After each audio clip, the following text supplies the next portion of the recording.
মালয়েশিয়ার আজকের নিউজ। খুশির খবর, সেমিকন্ডাক্টর খাতে বাংলাদেশি কর্মী নিতে আগ্রহী মালয়েশিয়া। বিস্তারিত জানতে ভিডিওটি শেষ পর্যন্ত দেখুন। মালয়েশিয়ার চিপ প্যাকেজিং প্রতিষ্ঠান ইউনিসেম বেরহাদে কাজ করছেন কর্মীরা 2011 সালের 15 অক্টোবর। ছবি Reuters. Bangladesh Malaysia chamber of commerce and ইন্ডাস্ট্রিজের BMCCI সভাপতি সাব্বির খান বলেছেন, মালয়েশিয়ায় সেমিকন্ডাক্টর শিল্পে বিনিয়োগ বাড়ছে। এজন্য দেশটির প্রচুর দক্ষ কর্মী প্রয়োজন। এ খাতে তারা বাংলাদেশ থেকে দক্ষ কর্মী নিতে আগ্রহী। সোমবার রাজধানীর গুলশানে BMCCI সেক্রেটারিয়েট অফিসে এক সংবাদ সম্মেলনে তিনি কথা বলেন। সেমিকন্ডাক্টর বর্তমান প্রযুক্তিনির্ভর সময়ে চালিকাশক্তি হিসেবে বিবেচিত হয়। BMCCI-এর সাধারণ সম্পাদক মোতাহের হোসেন খান বলেন, Bangladesh Malaysia chamber of commerce and ইন্ডাস্ট্রিজের BMCCI একটি ব্যবসায়ী প্রতিনিধিদল সভাপতি সাব্বির খানের নেতৃত্বে 20 ফেব্রুয়ারি থেকে 22 ফেব্রুয়ারি পর্যন্ত মালয়েশিয়া সফর করেন।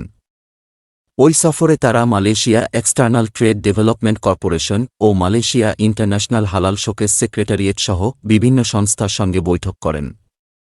বৈঠকের বিষয় তুলে ধরতে এ সংবাদ সম্মেলনের আয়োজন করে BMCCI সাব্বির খান বলেন, Malaysia digital economic corporation MDEC জানিয়েছে, দেশটিতে সেমিকন্ডাক্টর শিল্পে $300 বিলিয়ন বেশি বিনিয়োগ হয়েছে।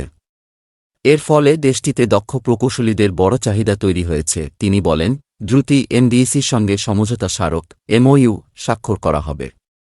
এতে বাংলাদেশি প্রকৌশলীদের মালয়েশিয়ার সেমিকন্ডাক্টর শিল্পে কাজ করার পথ সুগম হবে। সাব্বির খান জানান, চলতি বছর 6,574 জন শিক্ষার্থী মালয়েশিয়ায় পড়তে গেছেন। গত বছর ছিল এ সংখ্যা ছিল 4,000। এই শিক্ষার্থীদের বেশিরভাগ BBA MBA সহ নন টেকনিক্যাল বিষয়ে পড়তে যায়। বাংলাদেশ থেকে যেন ইঞ্জিনিয়ারিং বিষয়ে পড়তে যায়, সেই বিষয় নিয়ে আমরা কাজ করব বলেন তিনি। BMCCI সভাপতি বলেন, বাংলাদেশ থেকে কিভাবে আরও বেশি পণ্য রপ্তানি করা যায় সেই বিষয়েও কথা হয়েছে বিভিন্ন সভায়। এক প্রশ্নের জবাবে সাব্বির খান বলেন, মালয়েশিয়ার সঙ্গে বাংলাদেশের দীর্ঘদিনের বাণিজ্যিক ও অর্থনৈতিক সম্পর্ক আরও বাড়ানোর সুযোগ রয়েছে। এই সুযোগ কাজে লাগাতে মালয়েশিয়ার সঙ্গে দ্রুত FTA মুক্ত বাণিজ্য চুক্তি স্বাক্ষর প্রয়োজন। মালয়েশিয়া প্রায় $300 বিলিয়ন পণ্য আমদানি করলেও মালয়েশিয়ায় বাংলাদেশের রপ্তানি মাত্র $373 মিলিয়ন দাঁড়িয়েছে। আর মালয়েশিয়া থেকে পেট্রোলিয়াম, পাম অয়েল সহ $4 বিলিয়ন আমদানি করে বাংলাদেশ।